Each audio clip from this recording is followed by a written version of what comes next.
Good afternoon. My name is Yaakov Katz, and I am the editor of the Jerusalem Post and moderator of the panel today. We will be talking about the Syria crisis, the future of a destroyed state and its effect on the Middle East and beyond. And I think many of you probably visit Israel often. And if you drive up today to the Golan Heights and you take a drive along the border, you start off, let's say, in Hamat Gader, near the southeastern side of the border. And you drive up north, first you might meet some guys from ISIS. Drive a little further north, you'll find some fighters from Al-Qaeda affiliates. A little further and you'll meet people from Hezbollah or IRGC fighters from the Iranian Revolutionary Guard. And you go even a little further north, west, and you'll find fighters and soldiers from the Syrian army. That mosaic today that exists along Israel's border with Syria is basically, to some extent, the tale of the larger and wider Middle East, but specifically what's happening in Syria today. And I think that when we look at Syria beyond the humanitarian crisis and the one that's playing out in front of our eyes as we speak, and the bombings that continue in Aleppo and photos that are coming out of there just today, horrific, of babies and children, men, women just being slaughtered. The question that we're, I think, going to try to address here today is, in addition to what does this mean for Syria, but also what does this mean for Israel? And what are Israel's options in light and in face of this continued instability and ongoing crisis that creates, I think, a wide range of threats, challenges, but maybe also some opportunities for the Jewish state. So joining us is Dr. Reuven Berko, a retired colonel who holds a PhD in political science from Haifa University, served in a special intelligence unit and in the civil administration in the Gaza Strip. For 10 years, he was an advisor on Arab affairs for the Jerusalem police chief, and today is a frequent commentator both in print and broadcast Israeli media, in Arabic particularly, but on Arab wider range Middle East issues. Dr. Nir Bohms is a research fellow at the Moshe Dayan Center at Tel Aviv University, at the International Center for Counterterrorism in Herzliya, is a member of the board of the Israeli Council on Foreign Relations, and is a co-founder of cyberdissidents.org, a network of bloggers from the Middle East that focuses on freedom of expression and the promotion of dialogue in the region. Before returning to Israel in 2004, he was the vice president of a Washington-based think tank called Foundation for the Defense of Democracies.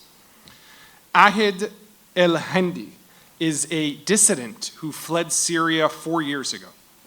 As a student, he was imprisoned and tortured by Syrian authorities for establishing a secular anti-regime student organization. He's now the Arabic programs coordinator at cyberdissidents.org, a New York, well, we already said what that was, and is in touch with a wide network of activists in Syria every day, writes frequently about democracy in the Middle East. We're supposed to be joined at some point by Dr. Yoav Hendel, who, if he joins us, I'll give his quick intro right now, is the chairman of the Institute for Zionist Strategies, served as director of communications for Prime Minister Benjamin Netanyahu, popular policy analyst with a radio show and a newspaper column, and a co-author with me on a book. But beyond that, what we're going to start with is Nir and Atid are going to give us a quick presentation, I'm told about 10 minutes or so, on the case of Israeli humanitarian aid to Syria. So Nir, take it away. Yaakov, thank you very much. So first, it's good to be here. I also want to quickly recognize another Syrian friend, Fadwa, who is here with us. And also what is also a very interesting surprise and perhaps a good addition to this is Marco Moreno, who is now retired, the IDF officer who actually created the entire infrastructure of the Israeli work in the Golan Heights, in and across the border. We'll speak a little bit about this. Coming back to Yaakov's point and this trip the virtual trip that you may take in Syria, there, aside of ISIS and aside of Al-Qaeda, there are a few other groups. And there's also another interesting story that is probably worth at a place like this to spend at least a few minutes on, which is the story of the Israeli humanitarian aid that is connected to a larger story of, which is a policy story, which hopefully we'll have a chance to discuss. So you know, an Israeli, an American, a Syrian, and a Jordanians go to a trip to look for knafe late night in a country nearby. This may be a start of a joke, right? But some of these stories, and this particular one, and there's a little passport here that has to do with the Israeli, yours truly, who ended up losing that passport in that trip, which was kind of an interesting thing. And that sort of scene where you end up in another country surrounded by others, but friends from a different genre, is a part of the story that has to do with the Israeli humanitarian work. I assume that many of you came here, and certainly one cannot miss the pictures regarding the crisis in Syria. Some of these pictures, like that of Omran, have captured, and occasionally we have a picture like that begins to capture, again, the news cycle. And these types of pictures, and this is already an old one, but this is a picture of victory. This is what happens after a battle. And this is also part of the tragedy and a story of what would happen if you can imagine with refugees reaching now with a number of about 13 million refugees and displaced people. And when you're thinking about what may happen when they need to get back home and if this is the way their home begin to look like. But perhaps what you hear less about is these types of picture.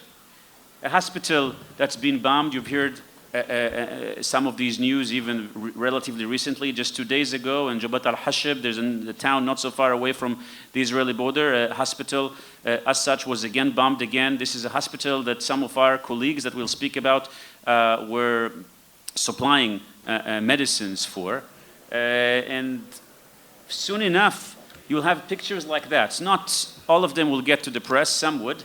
And these are pictures of IDF soldiers treating injured Syrians. In this particular case here, there's actually helicopter evacuation going all the way to Tel HaShomer. Why this is happening, hopefully we'll be able to get a bit of an answer.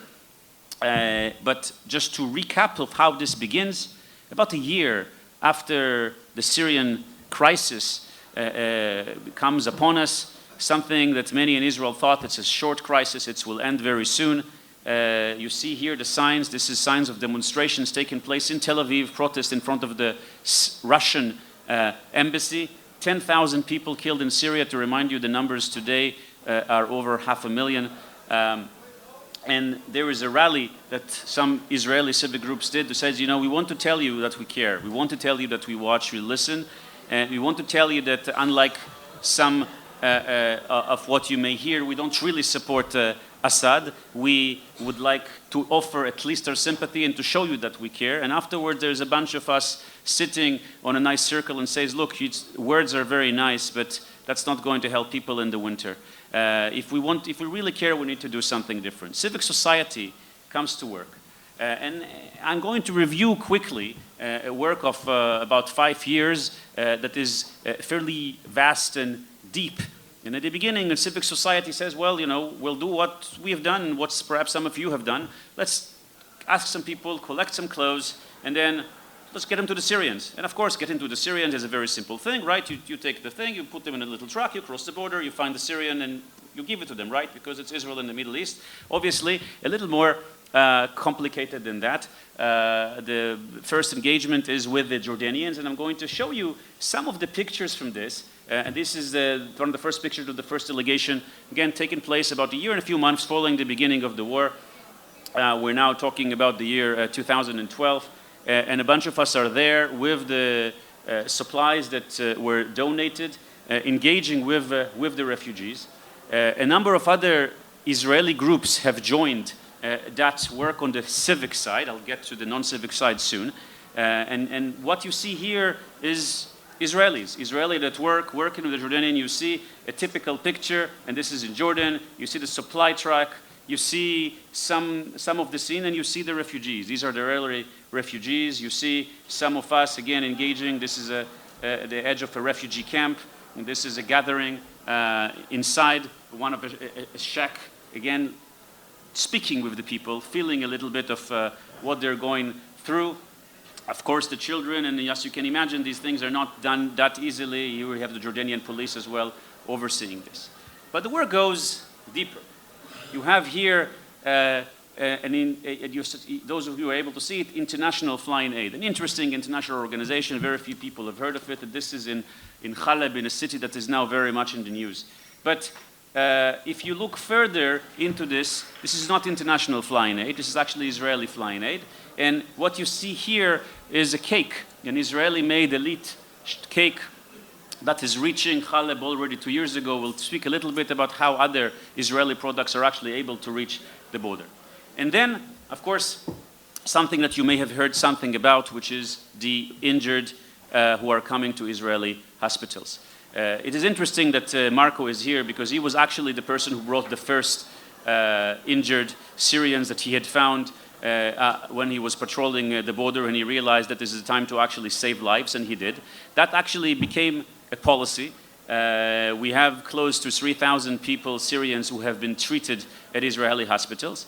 By the way, they're treated in 2 different channels. The one channel that is very well known to some of you, which is the main one, going through the Golan Heights, but there have actually been some cases that were able to be treated in a civilian channel. And the civilian channel basically means just, how do you go to Israel with a civilian channel? El Al flight, visa, Ben Gurion Airport, coming through. Of course, you need to get quite a number of permits for doing that, but this had happened as well. There are a number of heroes for that story. This is one of them, Dr. Lerner, Professor Lerner, who decided that he's going to try to defeat some of the statistics in the medical literature regarding these types of injuries. I'm not sure how many doctors are there here. Any show of hands? Couple of them. What happens usually when somebody has a war injury and a ligament, it takes a while to get them to the hospital, they lose a lot of blood. What's usually the result? Amputation. And he decided that he will not amputate, but he will do a very lengthy process of actually extending and lengthening the bones. This is also one of the reasons why you have some of these people with us in Israeli hospitals for 8, 9, 10 months, and you see some of these pictures of these kids in these hospitals. Interesting things happen, including a Syrian kid that decided that matzah for Passover is the best thing he ever eaten.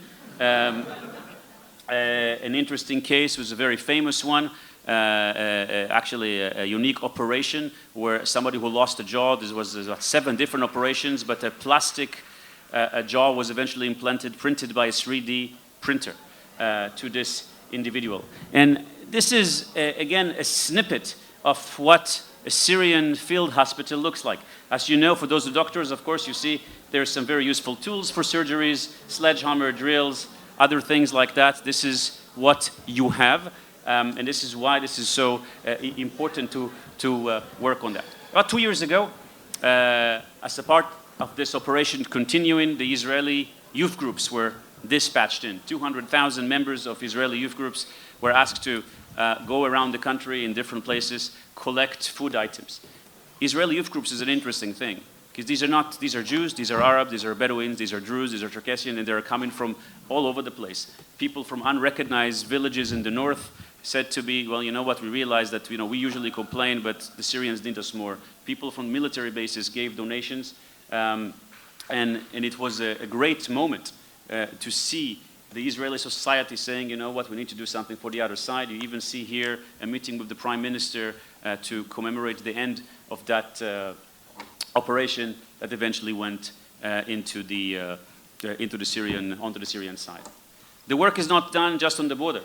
Israeli teams have been operating and participating in the work in Europe, saving refugees from boats in Greece and in other places.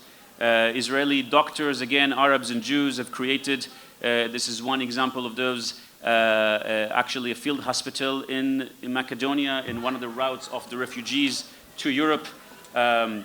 Israeli humanitarian groups received awards for their work, and I was trying to tally some of the numbers from the civilian side. Over at this point, I think 10,000 tons of equipment, but if I'm going to also tally what was given from the government side, from the military directly, I think we're speaking actually about much larger numbers. There's also a Jewish dimension for this story. I'm not going to spend much more time on that, but we were able to save a number of Jews in that process, again, with some help of the Syrian friends on the other side. And you see here a grandmother that have been reunited with her family after 68 years. And the last part of it is really whether all of this is just, it's really beyond humanitarian. And I'm going to give my friends some of the rhetoric on the strategic value of this. But here is an interesting example. Here is a protest from the Syrian administrations in Quneitra, and this is again the Assad regime. Why are they protesting about? Denounced the distribution of 8 packages with Hebrew captions, which were supplied by the Israeli enemy. And they're talking about something like this. They're talking about Israeli food being distributed. That is the perhaps last incarnation of this work. This has been done a number of times, and that has to do also with the relationship that were created and achieved with the other side.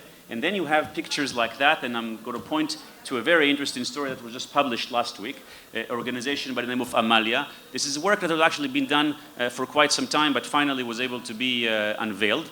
And this has a lot to do with the food that's coming across the border, and also with a very interesting work, which is about bringing children, Syrian children, in buses to Israeli hospitals and back for a day of care. And again, continuation of this very important operation of building relationship that has some strategic values.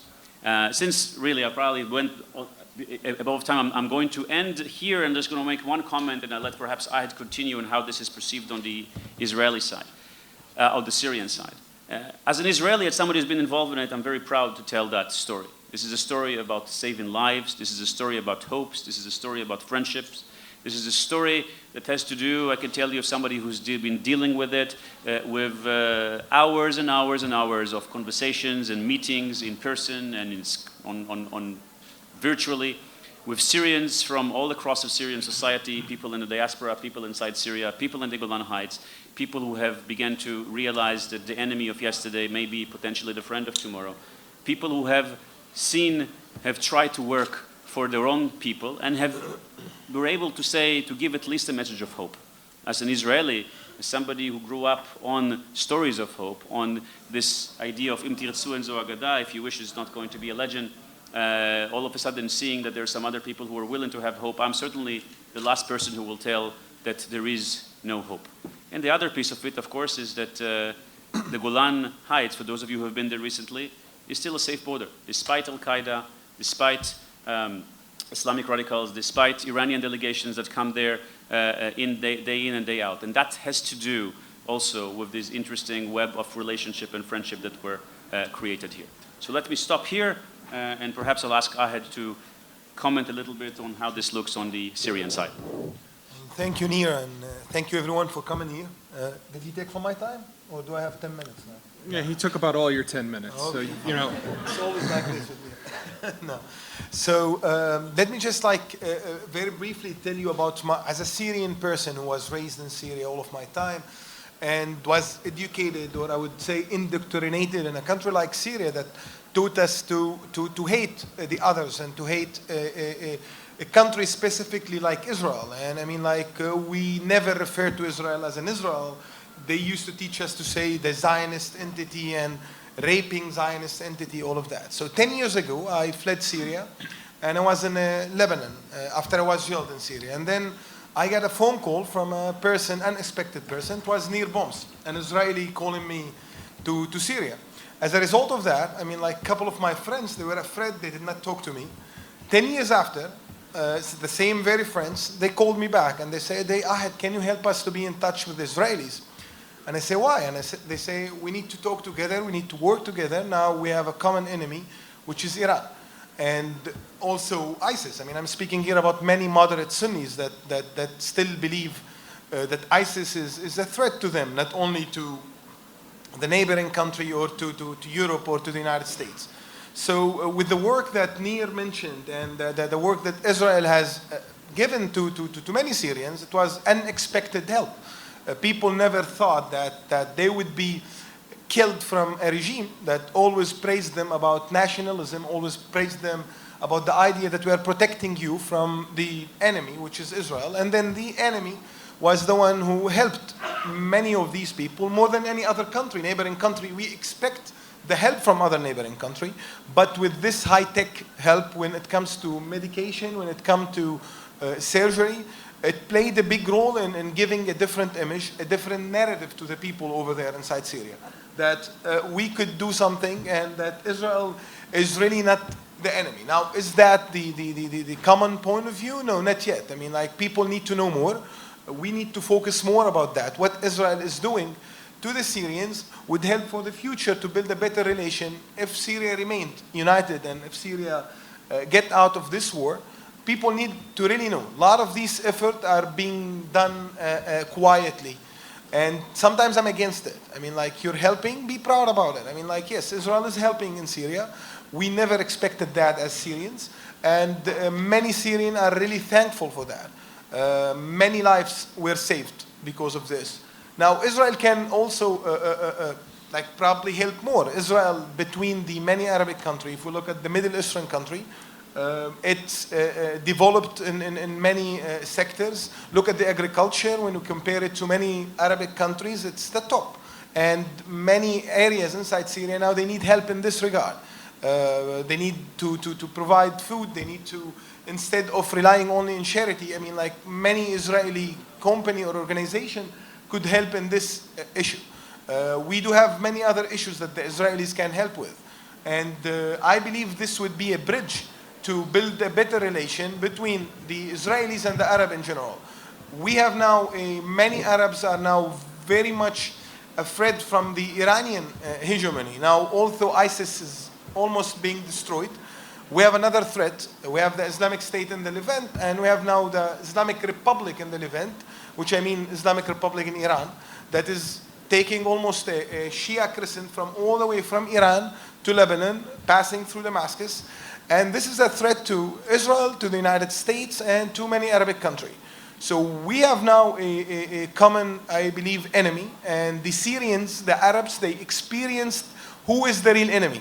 When they saw the amount of people that were killed by an Iranian-backed regime, the Assad regime, compared to all the casualty from both sides since 1948 until now, it's a very small percentage. And I'm speaking here about war, like conflict, where countries are fighting each other, not a regime backed by Iran that is killing people, innocent civilians, using air power, using chemical weapons in many instances to kill people.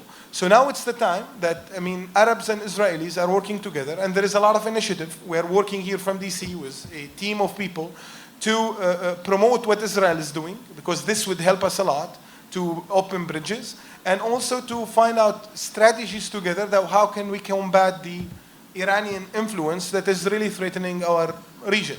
In short, or let me sum here now, hopefully, and probably I have a wishful thinking here, soon we're going to have the Israeli Arabic Council. We're not going to steal the name, Israeli American Council. So hope that you could help in that. And I'm speaking on behalf of many friends, many Syrians, that are very thankful to the state of Israel for the help that they never expected. So thank you all for coming.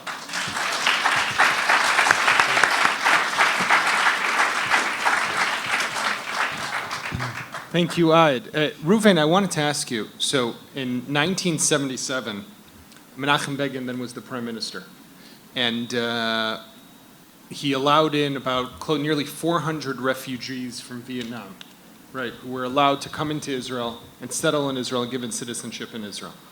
Do you foresee, now Israel has very carefully not ignored, but kind of stayed away from this possibility of absorbing Syrian refugees, even as this is an issue around the world. Do you foresee that maybe that would be something that would ever be considered in Israel? I would choose another hypothetical question instead of dealing with this. Allow me, first of all, to بدي أبارك للأخ العزيز جنبي كانت معارضة ممتازة وأصلاً أخذت كل اللي بدي أحكيه.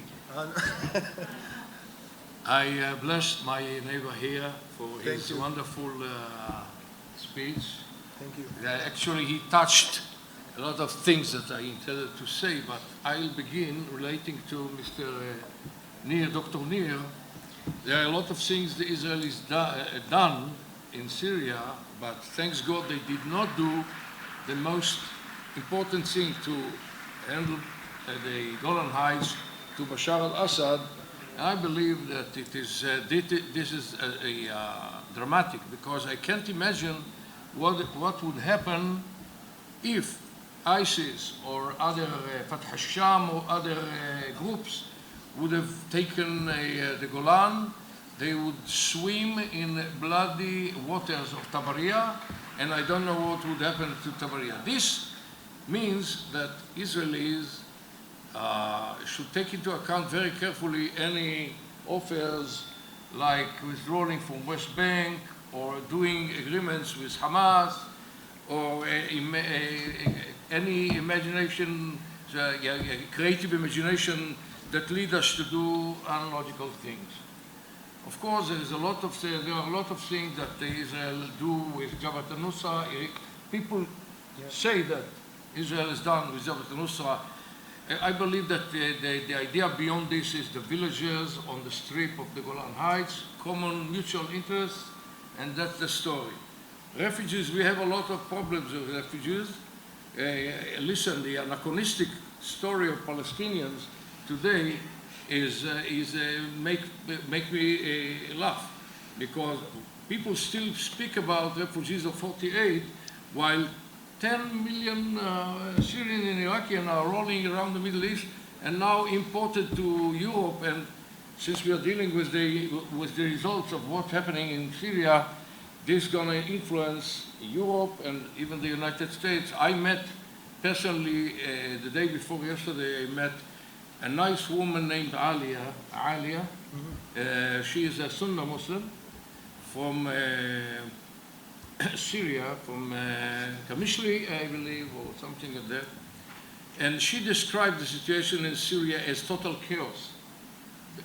People or tribes or whatever, Syria as a state is broken apart. On one hand, the Kurdish want to separate the area of Kamishli and the area of the neft, of the oil. This is one. Alawites, at the support of Syrian, in Ladikia and Hamas, in Tartus. This is the other thing. And the major thing, it seems that it goes all over the conversation, also in Al Jazeera a week ago, that Iran is playing a major role in not only in Syria, but in the nexus of Baghdad, Tehran, Baghdad, Damascus, and Beirut on the one hand, and down in the peninsula, our peninsula, they are doing in Hormuz Straits, they are doing in Tiran Straits, they are involved in restless events in Bahrain, they are involved in Houthi matters, and towards all this, the description of the behavior of the United States is something like a hesitate policy, because it seems that the Americans, once they support El Takhaluf, which means the non-religious organization, and little by little it seems that actually there are very few, if any, Takhaluf, Kuwait, forces like this, and the major power in Syria is Daesh, while people, Syrian blame the Nizam, they blame Bashar al-Assad as handling Daesh and let him act in order to justify for the West the regime role, and that's why instead of in the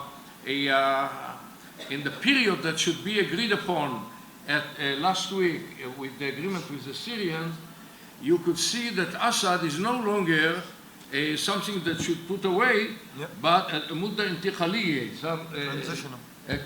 Yes, they have made him an option for keeping on in his position, despite the fact that America has said several times, very clear-cut, that if it will happen that he will use gas against his own people, they'll remove him.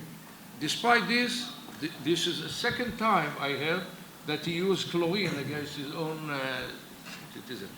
The major phenomena is that the Iranian now, as I could understand from a debate occurred in Al Jazeera, are doing something that is called Tashyi' Syria.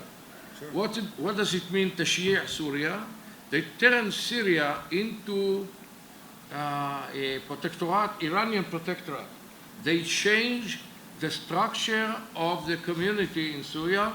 On one hand, they let Sunnah run away, and they bring people from Iraq and Iran to settle down, and at the same time, they burn citizenships, they burn ownership on lands and property, and this is a very, is it right? Yeah, yeah.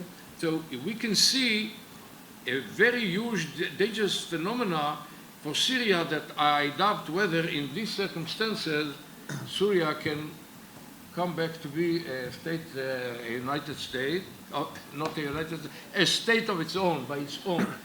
Yes, I suspect, on light of the circumstances in Syria. As for Israel, the last question, Israel should one day, one of the days to come, should reach a junction in which Israel should choose from with what illness should it face its struggle, whether it would be the nexus of Hezbollah, Bashar, and the Shia of Iran, and you see Hezbollah, we know who they are, or the alternative, the Islamic terrorist organization that might take over Syria if, or at least pieces of Syria at the neighborhood of Israel.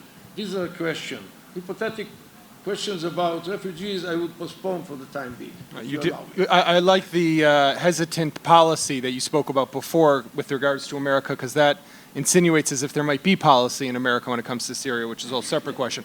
But the, Yoav, if you took us back 20 years ago, to the 1990s, it seemed the world was pushing Israel to withdraw from the Golan Heights to give it over to the Syrians. Now, it always, to me, blows my mind, because imagine, had Israel listened to what the world wanted it to do, we would have ISIS not over the border, but we'd have ISIS swimming in the Kinneret together with Israelis, or probably not, because the Israelis wouldn't survive that swim.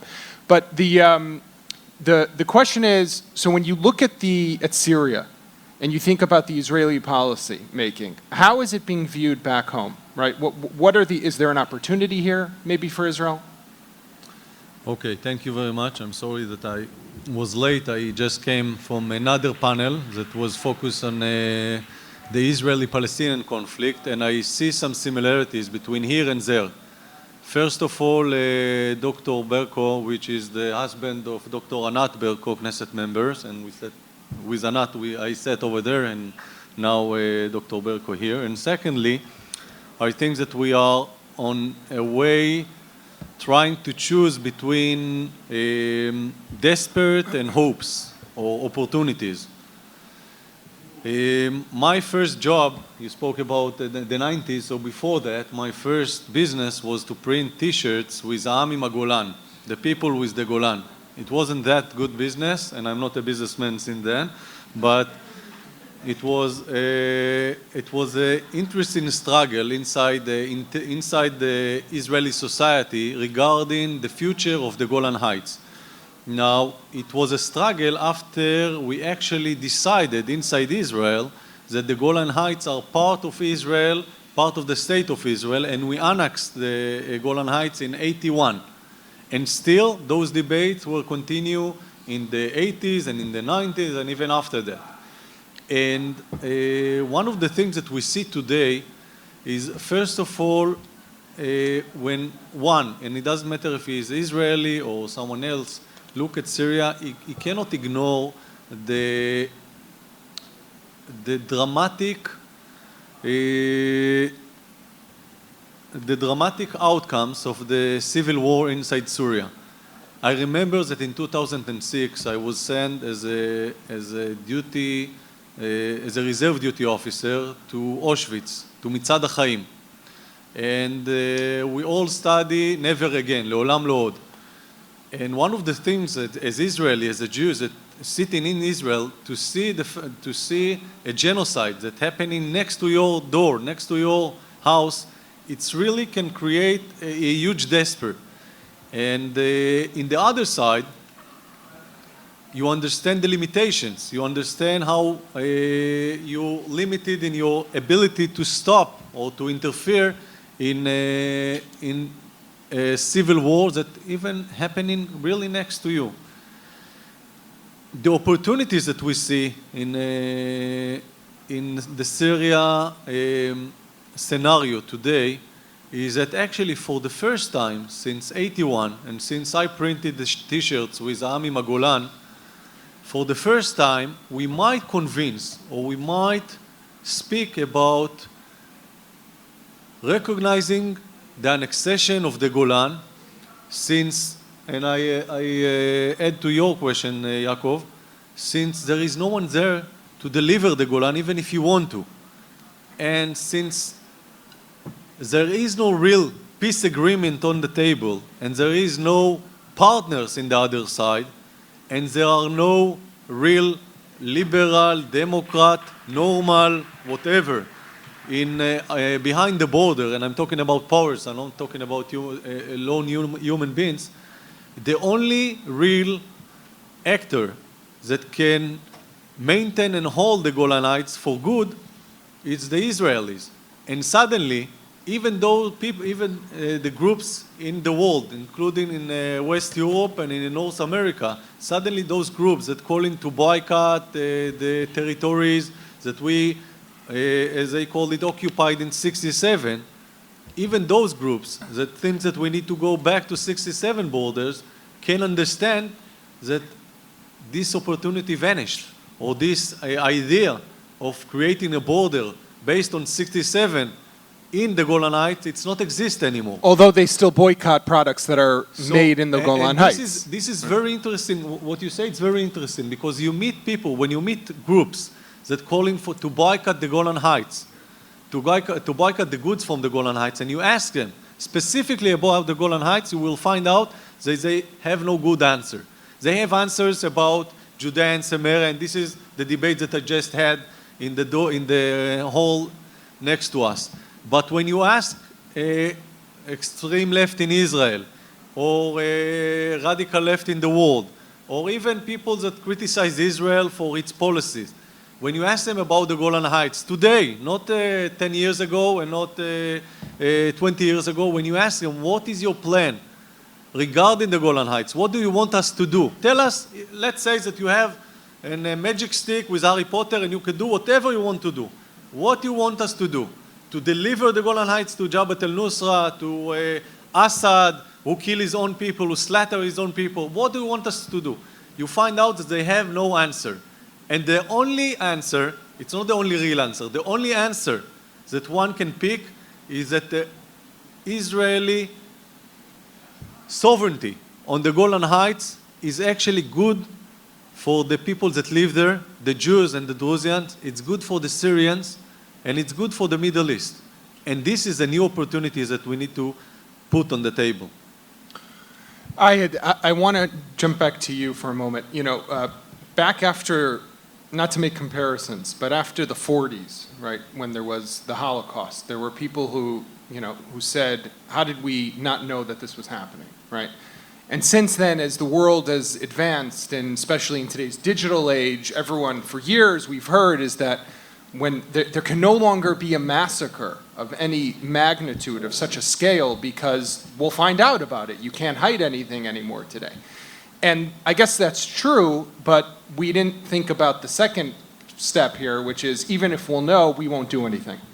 And the world knows, and the pictures come out of Syria, and everyone sees what's happening in some of the photos that Nir showed us before, and even more, he censored some of his photos because there's even worse ones. How deep is the frustration in Syria today among the people? How when they see what's happening, they see America, they see Europe doing nothing, right? What's the sense on the street there? It's a big frustration. I mean, like, I remember when President Obama, he spoke about the red line, and then Assad used chemical, and then the whole world confirmed that what was used was a chemical weapon. I was in Turkey back then near the Syrian border, and I was going to come back to the US, and I decided to postpone my trip just to stay near the border and watch the free world saving the Syrians who were killed. And I postponed my trip, expecting that they're going to see something. I mean, like, of course, even if something would happen, probably I'm not going to see it. But nothing happened. And back then we were 100% sure. No, I mean, like, in this current age, as you said, especially after the Holocaust, after the Armenian genocide, after all what happened, I mean, like, people did not expect to see 500,000 people, like, being slaughtered in the daylight, and nobody's doing anything. I mean, like, the United States, Europe, I mean, like, there were help, but the help did not stop the genocide. People are being killed on daily basis. Aleppo, just today, I mean, like, while I'm speaking, Assad regime is using barrel bombs to, like, strike on neighborhood. Children that lack milk are living in besieged area just because Assad regime is besieging them. And by the way, speaking about the besieged, the whole world is speaking about the besiege of Gaza. While when we look at Gaza and the people in Gaza, seeing them living in a great life compared to any small besieged town inside Syria. So, I mean, I don't know how. I mean, We're still waiting to see if there will one day be a flotilla to Syria like there are flotillas yeah. to Gaza. Right? Well, keep dreaming. Yeah. So it's big frustration, and it's not easy to convince people that there is no conspiracy, that the world is not really helping Assad to do what happened inside Syria, because he can't believe it. You know what I mean? Like, at this age, 500,000 people, and this is not the number, I believe it's much bigger than that. I mean, you have a lot of people who are missed in the prison, and missed in the prison, I mean killed in the prison. This is the prison system inside Syria. So it's totally bad. So near the ceasefire, I mean, it's not. There's no ceasefire to talk about, really, right? The one that John Kerry supposedly brokered just a week and a half ago. How does this play out, right? Maybe in the short term, is there a way to maybe get the sides back to the table, to get them to find a way to stop hostilities, stop fighting? Perhaps this is another interesting similarity between the Syrian crisis and the Israeli-Palestinian conflict. We default to international conferences in order to try to solve problems that belong to the ground. When you speak to the Americans, and I spoke to them many times, they said, look, we would like to default to the negotiation table. We'll bring the stakeholders and we'll, make it happen.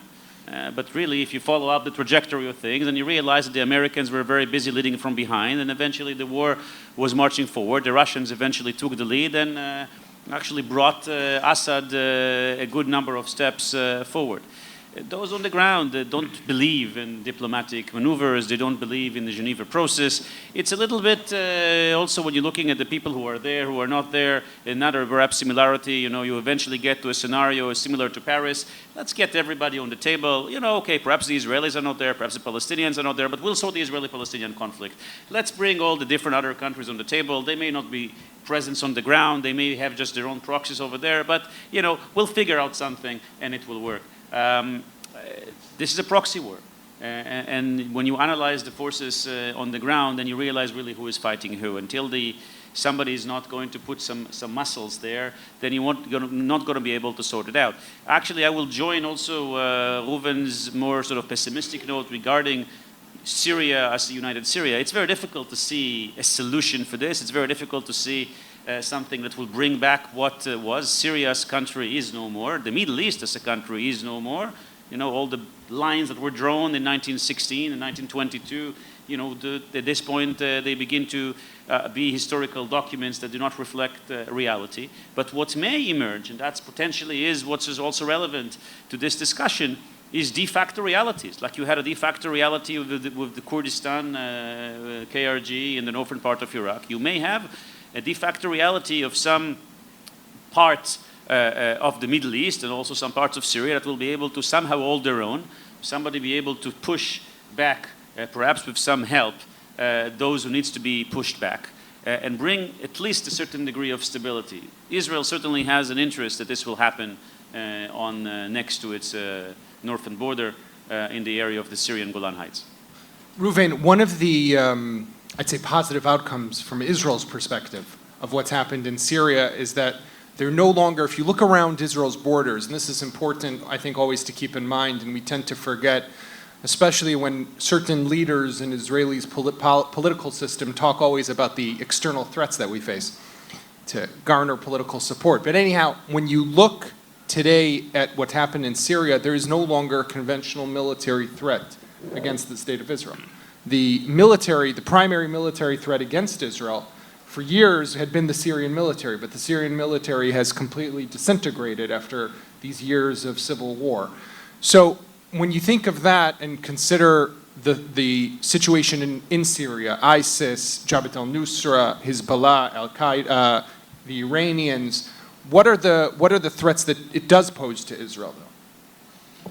Well, I believe that the whole idea of military combat, including tanks and the traditional field of war, has been changed, but the war in low intensity, as we see guerrilla, you can see that even superpower cannot stop it. I mean, Syria on one hand, America on the other hand, it's not less danger than the traditional way of war, as Israel has prepared itself for so many years. So I wouldn't be calm and say, okay, pressure is gone and there is no threat on Israel. It's not right. Look, all the environment states, beginning with Iraq, going to Syria, and the threat is on now. The threat is on Lebanon and on Jordan, and I believe that the Iranian plan on the Gulf states. So if there is a threat, real threat, it's the Iranian threat. It's still, as it was, military, traditional power, in addition to nuclear abilities that they do develop. And how do we know it? The intercontinental ballistic missile they develop, taking into account that according to the agreement with the Americans, they have nothing to fly over with these missiles. Why the hell do we need it? So Arab states like Saudi Arabia and others are worried, and this is something that influences, as to a question, also on the Israelis' defense data, because the developments show that we have more in common with the Arab states today than ever before, because we are now looking at the same enemy, and the stories of this the conspiracy of the Zionism and all these slogans that they have unified the laws in the past, changed every Arab citizen in Syria, those who remain, say we have been fed with lies, the Israelis are not our danger.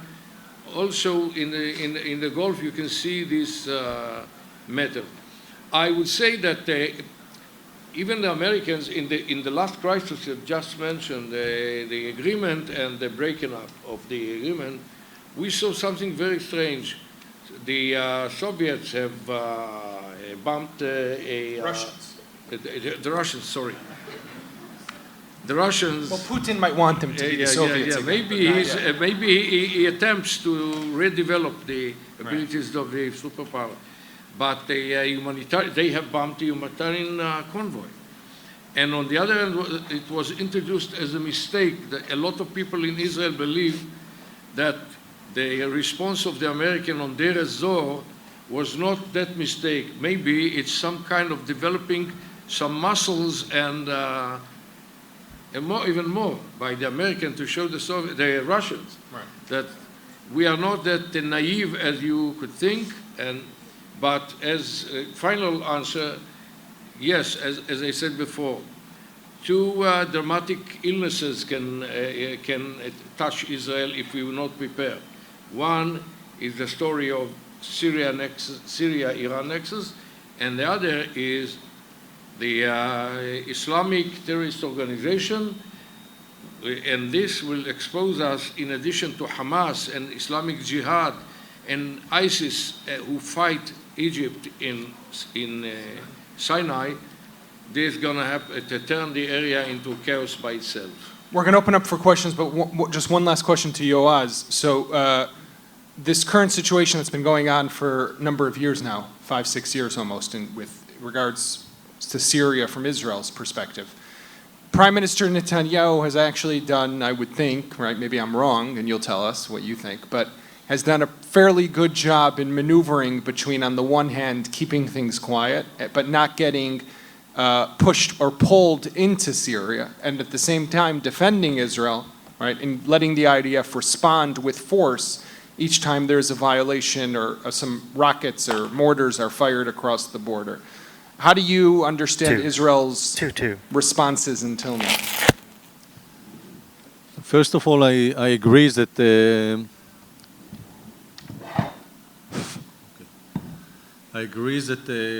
Netanyahu until now maneuvered the situation as much as he could in the best way.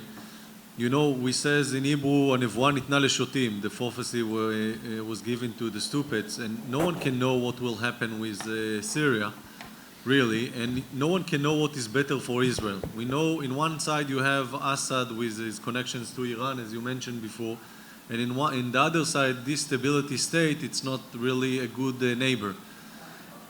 But the only thing that disturbing me, and it's a dilemma, which is also a national dilemma. It's again the real issues that we see here. 500,000 people that were slaughtered, were killed by Assad regime, and we are sitting there and we cannot do anything.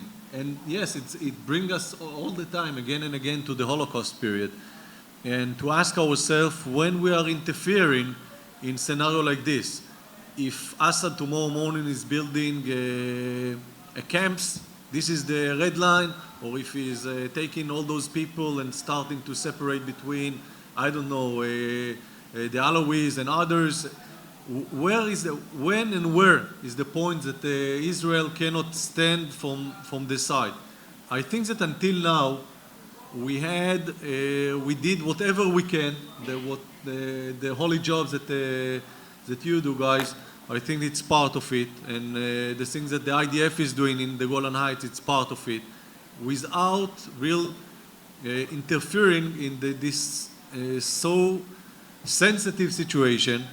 And you know what? I promise you that there is no even one leader in the world that jealous Netanyahu right now regarding the issue of the Golan Heights, and you can see it by world powers that keep trying to be quiet, and whenever journalists ask them about what's happening in Syria, they found different subjects to speak about.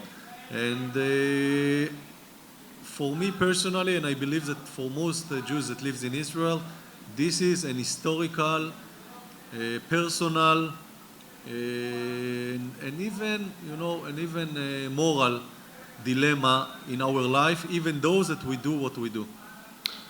Questions from the audience? Yes, ma'am. Hi. Oh, wow, it really is. Okay, so...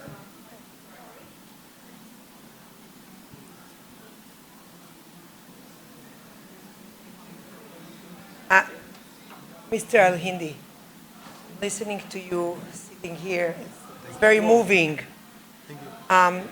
Listening to everybody's points of view, my question to you is sort of double-fold. Number one, when this is eventually, hopefully over, who do you see Israel having a conversation with? You said that there's so many people in Syria that are thankful. I don't know if it's so many, but there's a strong group of people who appreciate the help that Israel is extending, even with its limited, capacity right now. Who do you think is going to talk when, let's say, the war is over? Who is going to be the party of all those parties? It's a little confusing. Who do we have to talk to? That's number one.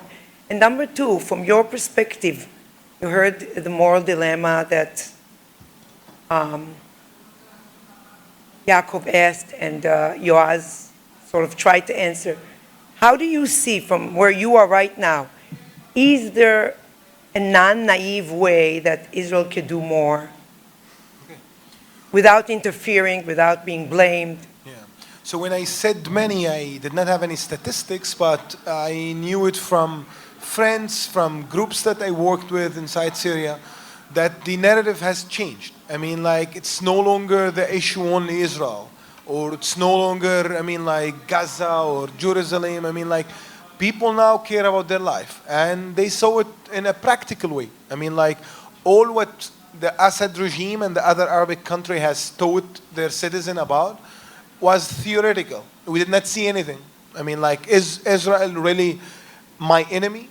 Is Israel threatening me on a daily basis? No. I mean, like, as a Syrian, as many Syrians, I mean, it did not happen. I mean, like, they saw that Assad was the one, their governments, now I'm speaking here about the Syrian example, you have many other Arabic countries the same too, is the one who is their enemy.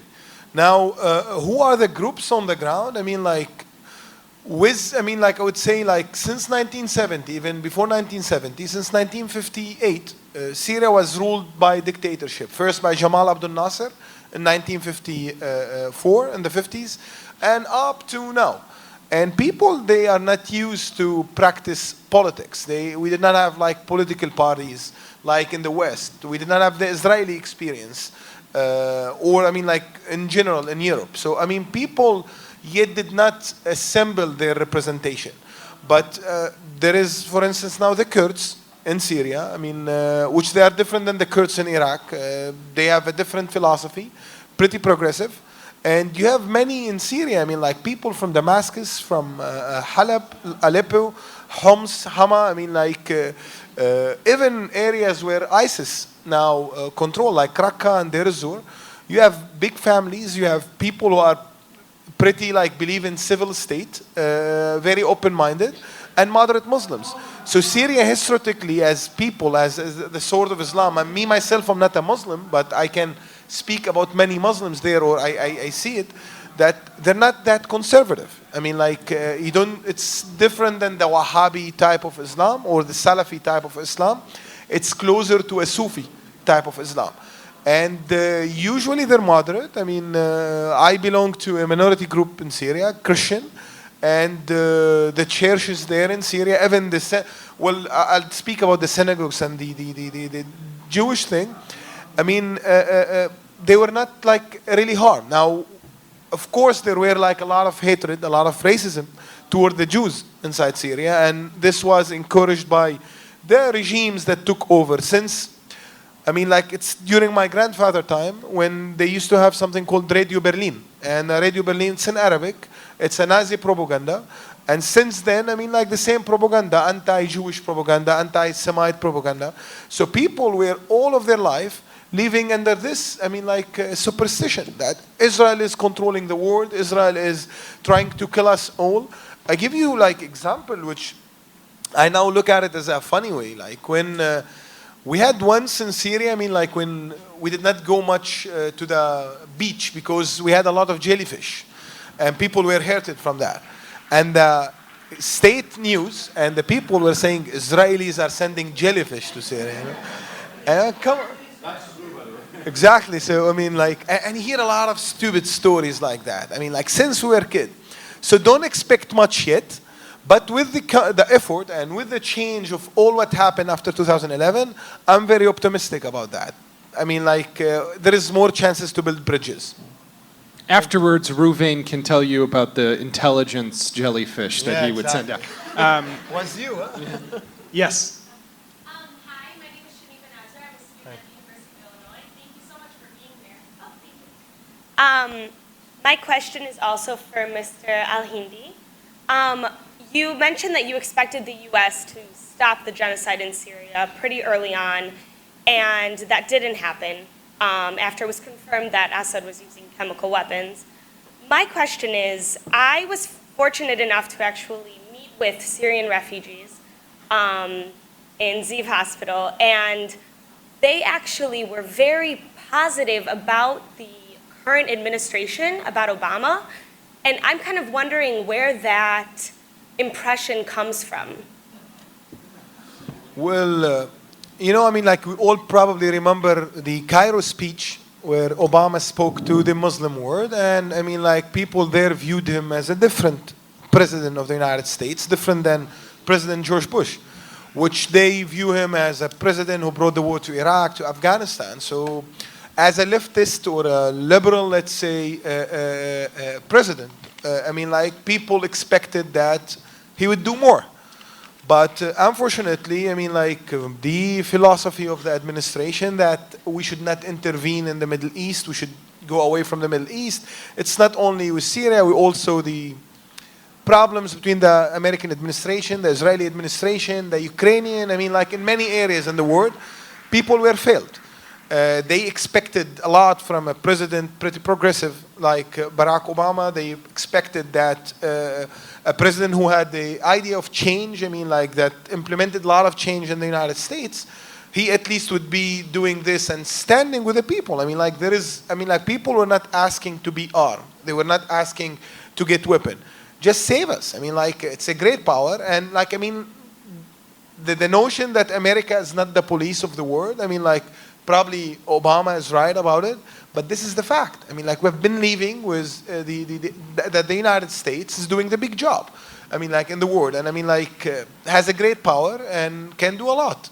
So people expected that from Obama, but unfortunately, as we also, 500,000 and more, it's continuing. Ahid, I thought your answer was going to be their optimism with regards to Obama was that they just read the New York Times, but okay. Probably. Or New Yorker. Yes, sir. Yeah. Oh my God. If you look at the Middle East, I can speak without embarrassment. If you look at the Middle East, you see that the Middle East is no longer states. There is no Iraqi people. There is no Yemenite people. There is no Syrian people. It became again a bundle of tribes.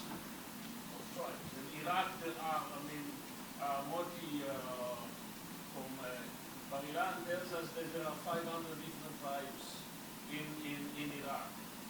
What is the lesson that we can learn from the situation in Iraq? A broader lesson about how Israel has to look at the Middle East on the one hand, and also in the Palestinian, which is also a bunch of tribes and not the people. How can we learn from this collapse in terms of much more broad perspective on what is happening? Yoav, you want to give that a shot? I want to, first of all, to repeat on your question about the non-naive way to approach this situation, and then to go to this direction. I think that in non-naive way, we must say that the Middle East is still the Middle East, and we see the clash of civilizations, and part of it is the case of Israel and the environment, including Syria. And the border in the Golan Heights, it's not only a physical border, but it's a border between different cultures. In one side, people slaughtered each other without any connection to Israel, and in the other side, there is a democratic and liberal society with its own argument and debates.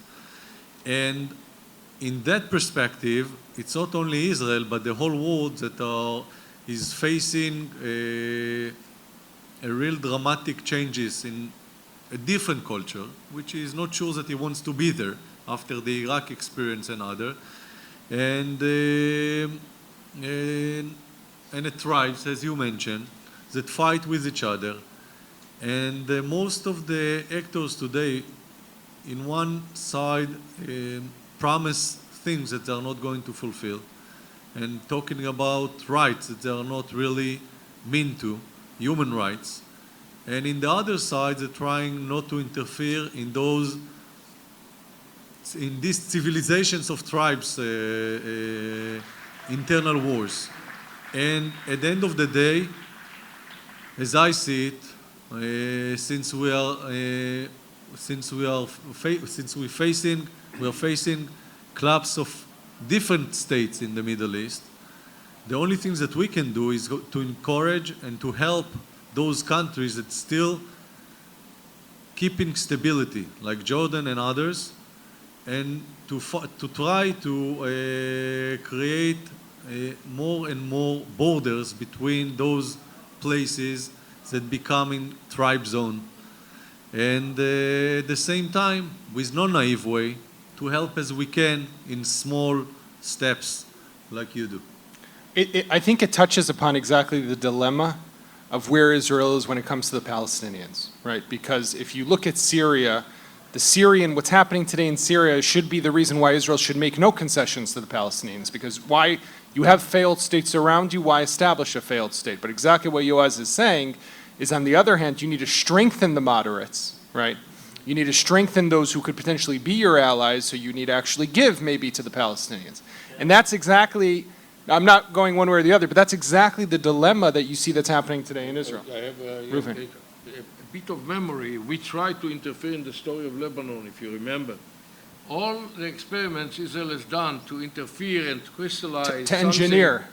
to engineer things, failed. I believe that it's something like watching earthquake.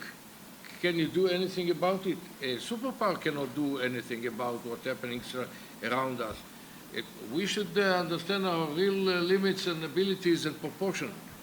Israel cannot interfere in Syria, cannot bring refugees inside. We are in a very sensitive dilemma about demography inside And it's Israel. very sad, Reuven, right? It's very sad, but this is the truth. But I guess, but at the same token, I'm not sure that Israel has any plans to occupy Syria, to establish its own military security defense, or to absorb refugees. Israel has a very specific interest regarding its borders. Israel thinks that it has also a moral responsibility. These two come hand in hand, and there is a significant meaning for doing it. And in terms of the tribe, you know, in the end of the Second World War, we had, I think, about 45 countries in the world. Today, we have 193.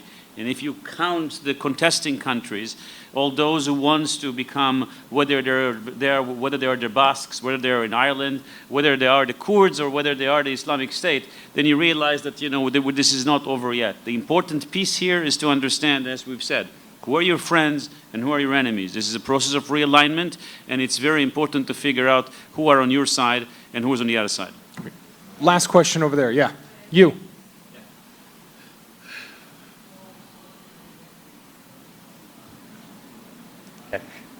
So you spoke about how, sorry, the man next to you, I can't see your name. You. Sorry. Yes, sorry, yes. This guy. No, to your right.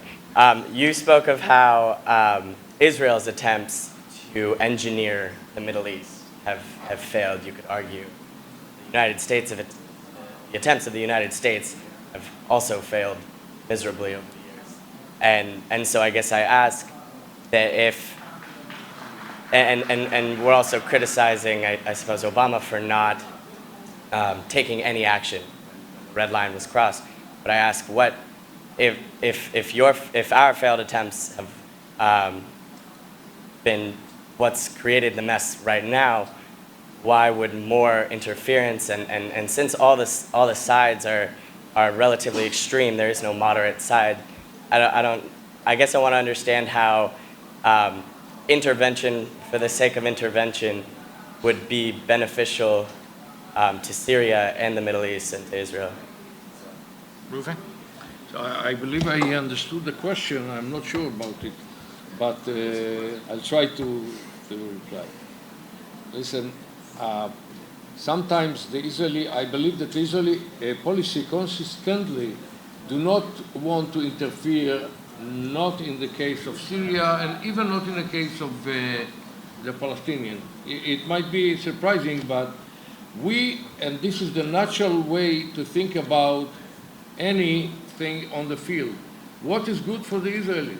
This is something that should guide us to any act. And I believe that America should, and does, do the same. Each of the superpowers, including the states surrounding us, what remained of Sykes-Picot artificial states. But speaking about America policy and interfering, for example, Daesh. If America bombs Daesh seriously, it serves American and Western interests. What's strange in this?